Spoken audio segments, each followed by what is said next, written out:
So these are the next definitions, जो हमारे last definitions है ये topic के अंदर, and that is all about services, supplier, debit note, credit note, continuous supply of goods and continuous supply of services. So these are some definitions which are left in this topic, and once I complete this definition, I'll be completing this topic, and that is all about the GST basic introduction.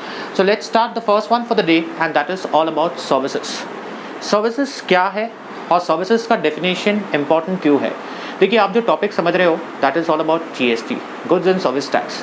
और जैसे आपको पता है कि GST जो है goods पे भी आता है और सर्विसेज पे भी आता है। So it is very important, you need to have a clear idea, you need to have a clear understanding, you need to have a clear image of this definition that is services. Services का definition कहता है services means anything, मतलब कोई भी other than, तीन चीज़ें services में नहीं आती है। गुड्स, क्योंकि उसका अलग सा डेफिनेशन है, वो goods are not services obviously. Money और सिक्योरिटीज़ ये भी सर्विसेज में नहीं आता है, मनी और सिक्योरिटीज़ गुड्स में भी नहीं आता है। आप मेरा प्रीवियस लेक्चर जाके देख सकते हो and you will have a clear idea why it is not considered as a goods. तो सर्विसेज यहाँ पे कहा गया है, it means anything other than money, that's the first one. Second one that is all about goods, and third one is securities, but includes the activities relating to money, जैसे कि or its conversion by cash or any other mode from one currency to another for which a separate consideration is being charged। अब इस definition को मैं elaborate करूँगा। जब आप services का definition समझोगे, it means anything other than goods, money and securities।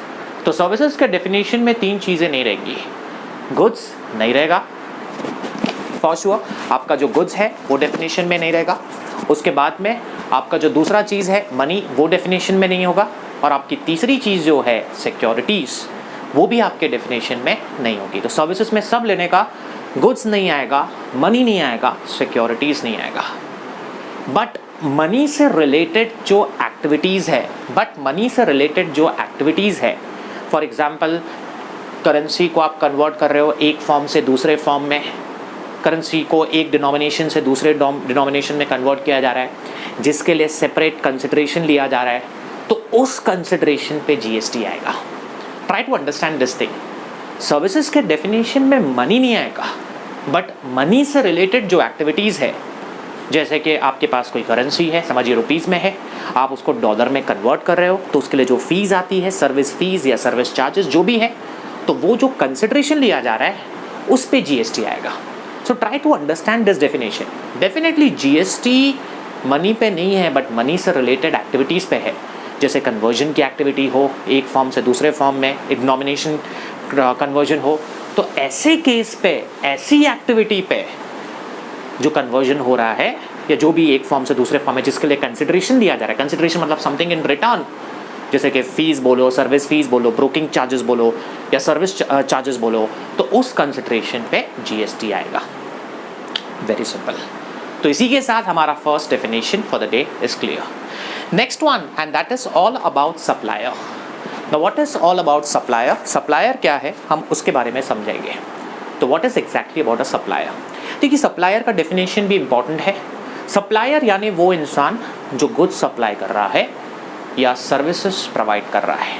Supplier यानी वो इंसान जो गुड्स सप्लाई कर रहा है या सर्विसेज प्रोवाइड कर रहा है, वो तो काउंट होगा। मैं समझिए गुड्स सप्लाई कर रहा हूँ, मैं समझिए सर्विसेज प्रोवाइड कर रहा हूँ, तो मैं तो सप्लायर के डेफिनेशन में आऊँगा। बट मेरा जो एजेंट जो मेरे बिहाफ में काम कर रहा है, तो the person who is working on my behalf, मेरा एजेंट जो मेरे बिहाफ में मेरे लिए गुड्स सप्लाई कर रहा है, सर्विसेज प्रोवाइड कर रहा है, that agent will also be considered to be a supplier. तो सप्लायर मतलब वो खुद इंसान जो गुड्स प्रोवाइड कर रहा है और सर्विसेज प्रोवाइड कर रहा है, but it also includes the agent who is working on his behalf. तो सप्लायर में वो खुद और उसका एजेंट दोनों काउंट होगा। Next one, and I think so this is the most important one, and that is all about a debit note and credit note. Friends, ये debit note और क्रेडिट नोट एक अलग टॉपिक है। जब मैं आपको टॉपिक सिखाऊंगा tax invoice, I will B elaborating in detail, but यहाँ पे ये जो टॉपिक सीख रहे हैं, I will be just restricted to the definition, क्योंकि मेरा टॉपिक टैक्स इनवॉइस नहीं है। जब मैं टैक्स इनवॉइस पे जाऊँगा तो मैं आपको bill of supply, contents, revise और debit note, credit note, everything I will be discussing. in my upcoming lectures. But now since we are doing the first topic and that is all about GST basic introduction, इसीलिए मुझे अपने definition से restricted रहना है. तो जो मेरे viewers है वो कहेंगे सर डेबिट नोट और क्रेडिट नोट तो हमारे मॉड्यूल में, प्रैक्टिस मैन्यूअल में इतना कंटेंट में है, उसमें तो रिटर्न के प्रोविजंस भी है. यस फ्रेंड्स, बट अभी नहीं. पहले फर्स्ट इंट्रोडक्शन हो जाए, डेफिनेशंस हो जाए, एक बार एक क्लियर आइडिया मिल जाए कि भाई टॉपिक में क्या डेफिनेशंस के क्या मतलब है. बिकॉज मेरा नेक्स्ट टॉपिक है रजिस्ट्रेशन, जो मैं इसके बाद स्टार्ट करूँगा. तो अगर आपको पता ही नहीं कि टर्नओवर क्या, जो मैंने प्रीवियस लेक्चर में कवर अप किया हो, तो इट बी वेरी डिफिकल्ट. तो इसीलिए मैं ये फर्स्ट लेक्चर में सिर्फ बेसिक चीज़ों को कवर अप कर रहा हूँ. और डेफिनेटली आपके मैन्यूल्स में और आपके मॉड्यूल्स में बहुत सारे डेफिनेशंस हैं. तो आप बोलेंगे सर बाकी डेफिनेशंस को क्या करना है, स्किप कर देना है क्या, हम उसको स्किप कर देंगे? देखिए सारे डेफिनेशंस आप पढ़ोगे, 40-50 डेफिनेशंस है कुछ, वो आप एक बार रीड कर दीजिए. बट ये डेफिनेशंस जो है इसको समझिए, बिकॉज इन डेफिनेशंस पे सम्स बेस्ड है. टर्नओवर रजिस्ट्रेशन के लिए चाहिए, debit note credit note sums के लिए चाहिए, मिक्स सप्लाई कंपोजिट सप्लाई भी सम्स के लिए चाहिए, गुड्स एंड सर्विसेज भी सम्स के लिए चाहिए. तो make sure one thing very clearly, whatever I am covering, see I am compiling 3-4 different authors, उनकी जो 3-4 ऑथर्स की जो बुक्स है वो सबको मैं कंपाइल करके I am coming up with my own important definitions. So I am sure कि अगर आप ये डेफिनेशंस कर लेते हो, so will definitely understand this topic very easily. Okay, let's move the next one. What is all about a debit note? Debit note क्या है sir? Credit note क्या है? देखिए इसको भी समझना बहुत इंपॉर्टेंट है. डेबिट नोट और क्रेडिट नोट को समझना बहुत इंपॉर्टेंट है. तो what is this debit note, what is this credit note? देखिए क्या होता है मालूम, I just give you perfect example. मैं आपको क्रेडिट नोट समझाता हूँ. समझिए मैं गुड्स बेचता हूँ, समझिए वो गुड्स का जो वैल्यू है, now don't get into the value concept, I will be teaching you that topic. समझिए वो गुड्स है, वो गुड्स का जो वैल्यू है, समझिए वो गुड्स का वैल्यू है 500 रुपया, और मैंने इरोनियसली गलती से 800 रुपया ले लिया, ज़्यादा ले लिया 300 रुपया. तो I have to give it back credit note बना के. समझिए वो गुड्स और सर्विसेज पे टैक्स है 10% और मैंने गलती से 15% ज़्यादा टैक्स ले लिया.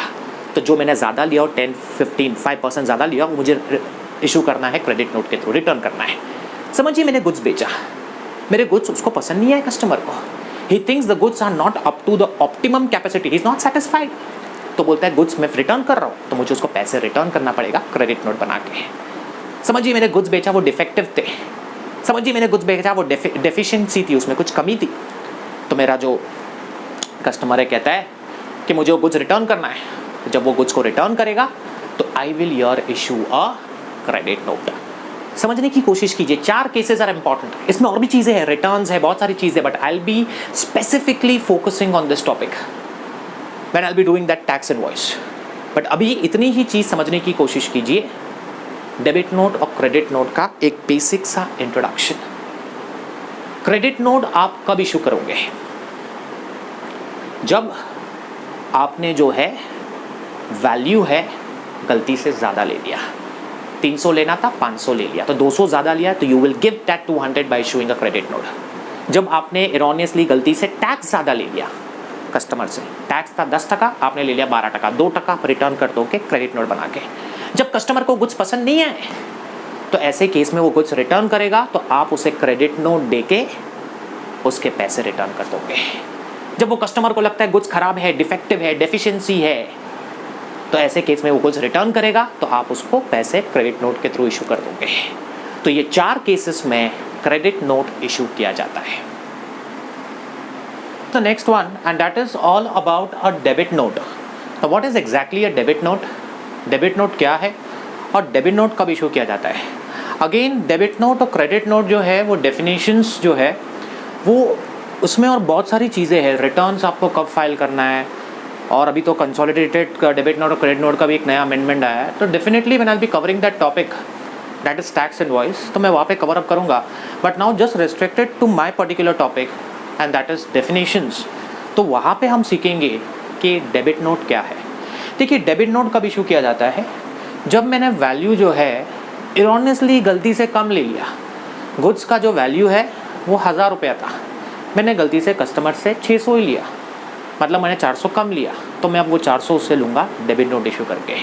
समझिए वो गुड्स पे टैक्स है 18%, मैंने गलती से इरोनियसली 14% लिया, तो वो जो 4% मैंने कम लिया हो वो मैं डेबिट नोट इशू करके लूँगा। So you need to understand this thing कि डेबिट नोट अब कब इशू करना है। क्रेडिट नोट में 4 सिनारियोज है, बट डेबिट नोट में 2 ही सिनारियो है। तो मेरे जो गुड्स है उसका जो वैल्यू है, उसका वैल्यू है as per the valuation 1000 rupees, और मैंने कस्टमर से समझिए लिया 500 रुपया, तो मैंने 500 कम लिया, तो 500 में डेबिट नोट बोल के यहाँ पे लूँगा। ये समझिए वो गुड्स पे टैक्स जो आता है, आना चाहिए, वो है 15%, और मैंने लिया हो 12%, तो यहाँ पे मैंने 3% कम लिया हो, तो मैं वो 3% डेबिट नोट इशू करके लूँगा। तो this is all about debit note. Again when I am doing this topic tax invoice, वहाँ पे इस पर बहुत डिस्कशन होगा, सम्स आएंगे, अमेंडमेंट्स है, इसके रिटर्न्स कब फाइल करना है और किस तरीके से आपकी टैक्स लायबिलिटी में चेंजेस कब नहीं आएंगी, तो वो हम सब प्रिसाइसली बात करेंगे when I will be going on that tax invoice topic. इसके बाद next one, continuous supply of goods, and that's the second last definition of this topic. Continuous supply of goods इसीलिए इंपॉर्टेंट है, जब आप time of supply करोगे तो वहाँ पे कंसेप्ट है कंटिन्यूस सप्लाई ऑफ गुड्स, तो वहाँ पे टाइम ऑफ सप्लाई कैसे निकालना है। So I am making one thing very clear कि जो भी डेफिनेशंस मैंने कवर अप किए हैं, most of the definition have some practical applicability, इसीलिए मैंने ये डेफिनेशंस को इन टॉपिक में कवर किया। पढ़ लेते हैं इसे। Continuous supply of goods mean supply provided और agreed to be provided continuously और on recurrent basis whether or not by wire, cable, etc. on a regular or periodic basis. Continuous supply of goods मतलब मैं goods supply कर रहा हूँ continuous basis पे, regular basis पे, recurrent मतलब repeatedly, और उसके लिए मुझे पैसे मिलेंगे regular या periodical basis में, monthly या जो भी है, चाहे मैं goods wire के थ्रू, केबल के थ्रू, pipeline के थ्रू सप्लाई करूँ under a contract of sale, that will be considered to be continuous supply of goods. तो कंटिन्यूस सप्लाई ऑफ गुड्स का मतलब है सप्लायर यहाँ पे गुड्स सप्लाई कर रहा है on a continuous basis, on a regular basis, on a recurrent repeated basis, चाहे वो गुड्स कैसे भी सप्लाई करे, केबल के थ्रू, वायर के थ्रू, पाइपलाइन के थ्रू, और उसके लिए उसको कंसिडरेशन मिलेगा ऑन अ पीरियोडिकल बेसिस और on whatever regular basis under a contract, that is called as continuous supply of goods. उसके बाद last definition of this topic, and that is all about continuous supply of services. What is continuous supply of services? Same पढ़ लेंगे इसे हम। Supply of service provided or agreed to be provided continuously or on recurrent basis for a period exceeding 3 months with periodic payment obligations. यहाँ पे मैं services provide कर रहा हूँ, same continuous basis पे या recurrent repeated basis पे, कितने टाइम के लिए, एक्सीडिंग 3 मंथ्स, 3 महीने से ज़्यादा के लिए, जिसके लिए मुझे कंसिडरेशन मिलेगा सामने वाली पार्टी से ऑन पीरियोडिकल बेसिस।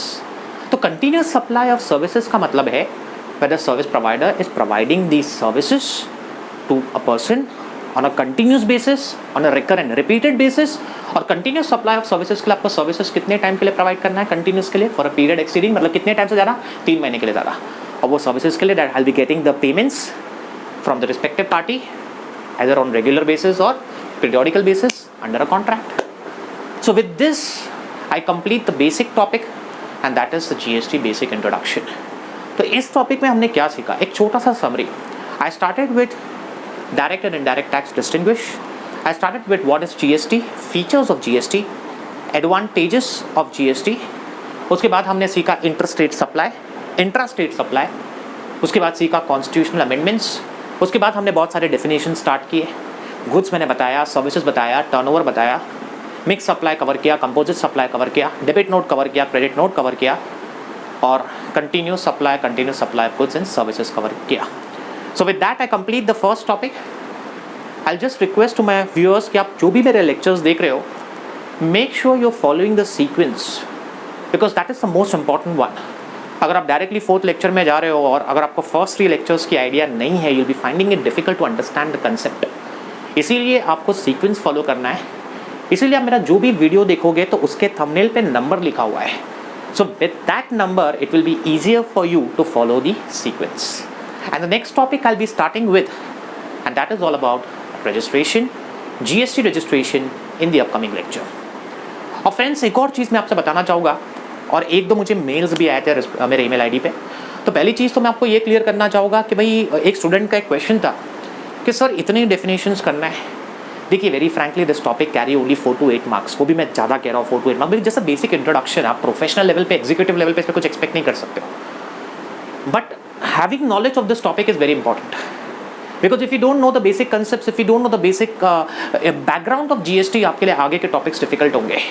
तो आप ये डेफिनेशंस को देखिए, समझिए, क्योंकि कुछ डेफिनेशंस के बेसिस पे सम्स है, जैसे टर्नओवर सम्स में आता है, debit note credit note sums में आता है आपका, उसके बाद मिक्स एंड कंपोजिट सप्लाई पे सम्स है। So it is very important to have a proper understanding of this definitions. बाकी के जो डेफिनेशंस है, appeal, business, person, it just read it once, that is more than sufficient.